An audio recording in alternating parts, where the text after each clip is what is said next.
Hello， 大家好，这里是星河百度。今天咱们聊聊关于高效的话题。说白了，就是在保证质量的前提下，用较短的时间完成较多的任务。但我发现很多人都误解了这个概念。高中那会儿，特别是高三，我自认为学习还是比较努力的，也不打球了，也不玩游戏了，每天早六晚十。后来我发现自己跟一些学生比起来，我的努力就像在休息，在他们眼里是没有上课下课的，吃饭带着书，上厕所恨不得用秒表计时。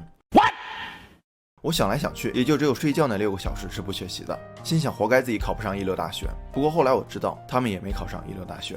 工作之后，小到每个员工的绩效考核，大到企业的业绩发展，都跟效率有直接的关系。但我们会发现，996成了福报，加班成了理所当然。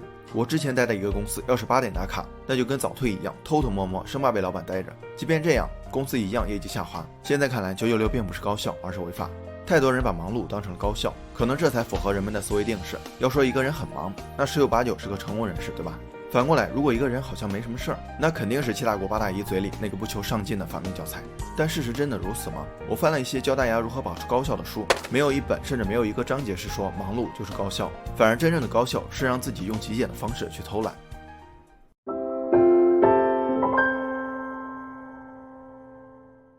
最重要的事只有一件。这本书提到了5个所谓高效的误区。1. 每件事都很重要。上学那会儿，老师分享过复习技巧，就是如果哪种类型的题分不多，自己又不擅长，就不要浪费时间。现在看来也符合帕累托法则，事无巨细往往是错的，而是应该按重要性分级，把精力用在刀刃上。2. 同时处理多件事儿。其实人就像一台运行内存不足的电脑，多任务处理就会导致延迟卡顿的现象，结果就是不但没有提高效率，反而提高了出错的概率。3. 靠意志力保持自律。这个咱们提到很多次，那些牛人每天保持着规律的高效的作息，并不是依靠意志力，而是习惯。因为意志力就像肌肉力量一样，并不是恒定不变的，而是会消耗的。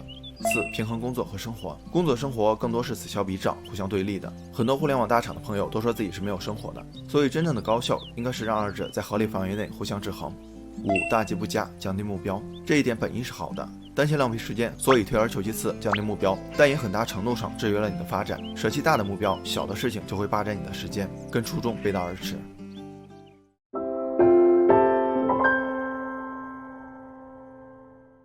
很多人可能不知道陈大年是谁，他有个外号叫中国最懒的老板。懒到什么程度呢？每天只工作6个小时，早上10点半到公司，中午花2个小时健身，晚上6点第一个下班打卡，周末绝不干活。自己懒还不够，他还拉着员工一起懒，朝9晚6，周末双休，从不加班。投资人都看不下去，别人身居高位都是一天只睡6个小时，你倒好，每天只干6个小时。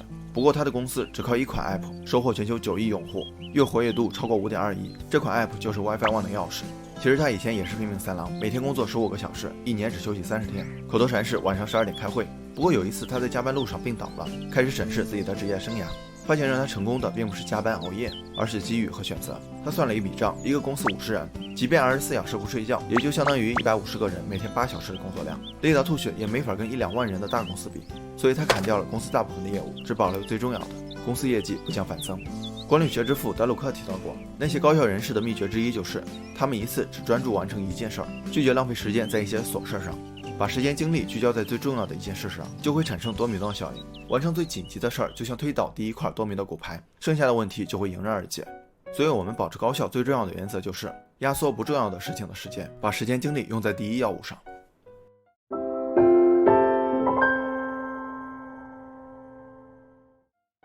我们现在就可以问自己一个关键问题：做了哪些事儿可以让工作或者生活变得简单，或者说让其他事情不再必要了？这个关键问题是大局和焦点的结合。大局是什么事儿是最重要的，焦点是当下需要做什么。这也是上面咱们提到的第一块多米诺骨牌。我以前做项目的时候总想懒活，以为项目越多业绩就越高， W 挣的自然也多，但精力有限，导致每个项目都不突出，还被领导抱怨。最后我让出大部分项目，只保留最看好的一个，业绩也翻了一番。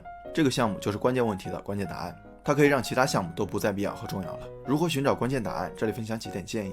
1. 以终为始，就是我们在做事前需要先清楚目的是什么，以此来评估事情的重要和紧急程度，这是在大局上为自己确定正确的方向。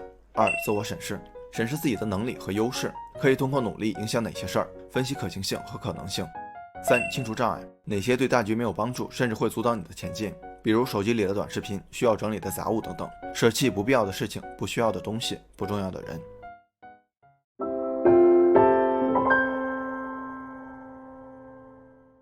下面咱们聊聊在工作生活方面可以通过哪些具体方法来提高效率。话不多说，上干货。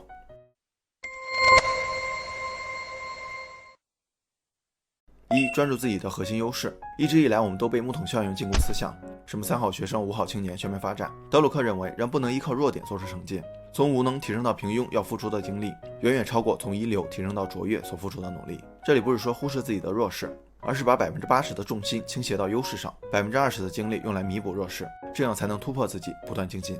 2、找到最舒适的工作学习方式。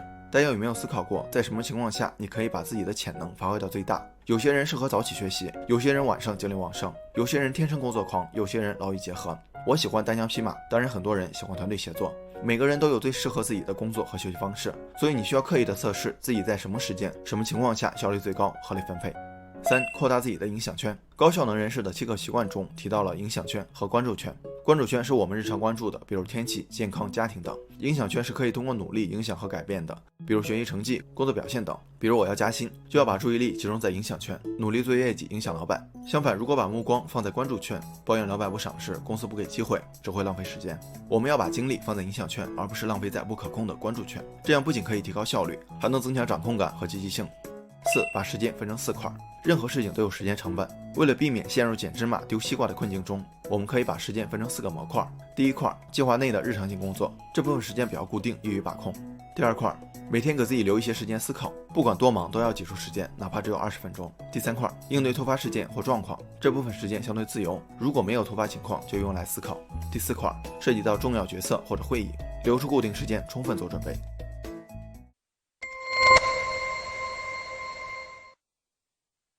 1、物质极简。乔舒亚的极简主义在欧美备受推崇，他扔掉家里90%的东西，终于发现幸福的本质源于内心。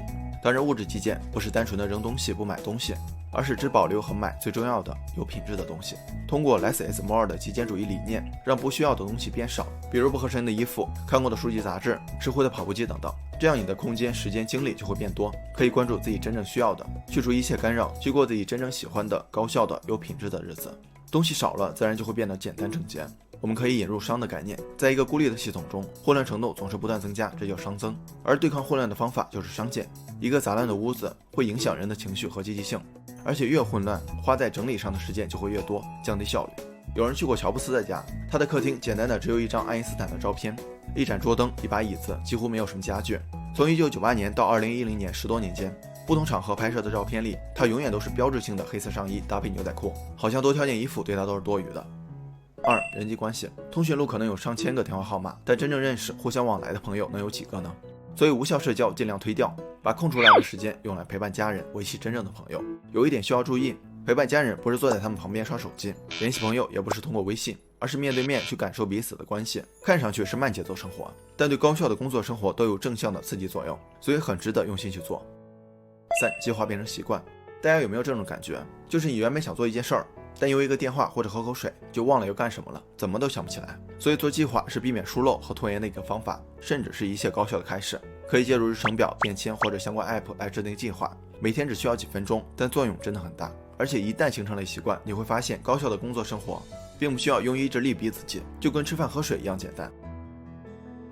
时间可以说是这个世界上最公平的东西，不管高低贵贱，大家都是一天24小时，用完就没了。所以保持高效是很多牛人最看重的自我经济法则。